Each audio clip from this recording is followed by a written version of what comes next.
Hello class, this is me again your Hindi teacher Anita Tripathi and आज हम लोग तुलसीदास जी के राम लक्ष्मण परशुराम संवाद के आगे की पदों की व्याख्या करने जा रहे हैं। पिछले पदों की व्याख्या के द्वारा आपको पता चला होगा कि सीता स्वयंवर में भगवान शिव का धनुष टूट गया है और उस धनुष के टूट जाने से परशुराम जी अत्यंत क्रोधित हो उठते हैं और समाज में आकर उस व्यक्ति की मांग करते हैं, उस व्यक्ति के बारे में पूछते हैं जिसने शिव धनुष को तोड़ा है।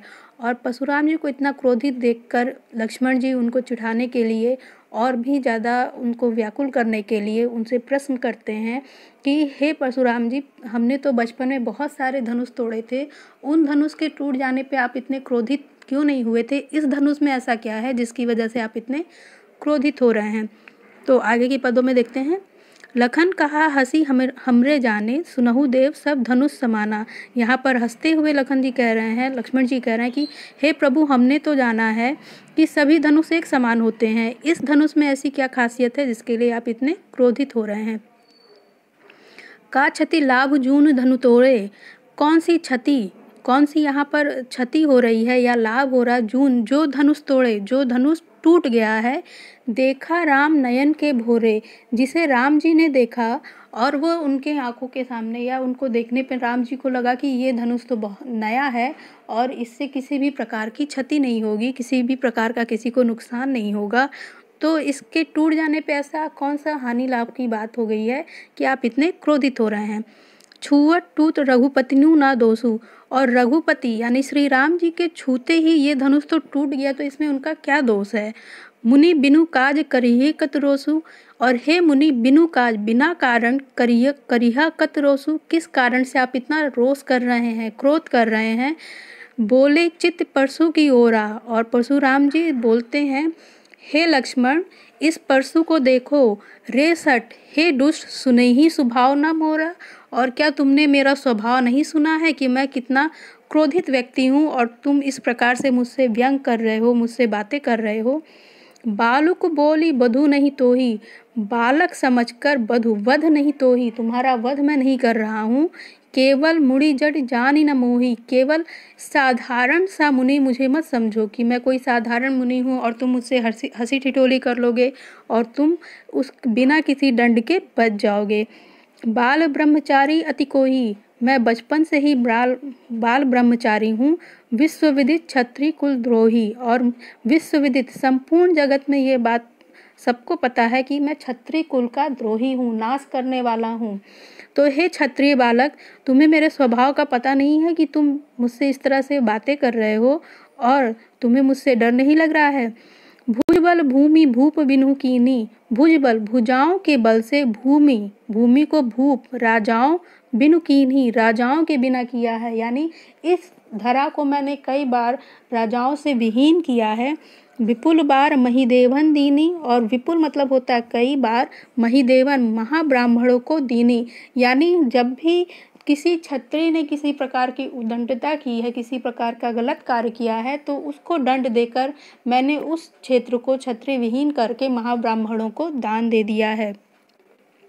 सहस भाव भुज छेद निहारा, परशु बिलोक महिप कुमारा, और तुम्हारा भी जो हस्त्र है वो सहस बाहु की समान हो जाएगा, यानी उसी के समान तुम्हें कष्ट मिलेगा, तुम्हें दंड मिलेगा। परशु बिलोक महीप कुमारा, और हे महीप कुमार, हे राजा के पुत्र, इस परशु को देखो, इसको देखकर भी तुम्हारे अंदर कुछ बुद्धि आ जानी चाहिए कि तुम इस तरह से बातें ना करो।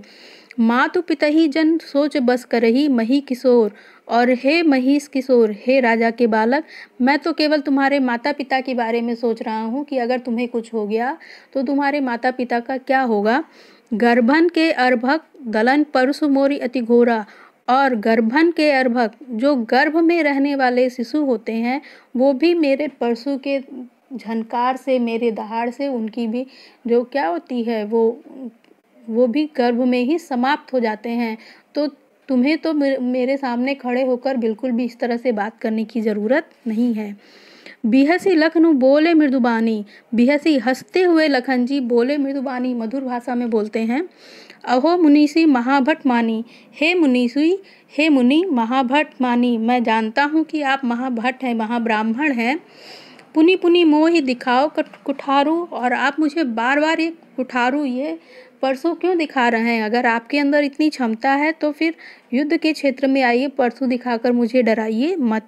चाहत उड़ावन फूकी पहाड़ू, और चाहते हैं आप फूक से पहाड़ को उड़ा देना, यानी मैं तो खुद को पहाड़ के समान समझता हूँ और आपकी ये जो बातें हैं वो मेरे लिए फूक के समान है। मुझे किसी भी प्रकार से अडिग नहीं कर सकती हैं, मेरे बातों से हिला नहीं सकती हैं। इहाँ कुंभड़ बतिया को नाई, जे तर्जनी देख मर जाई।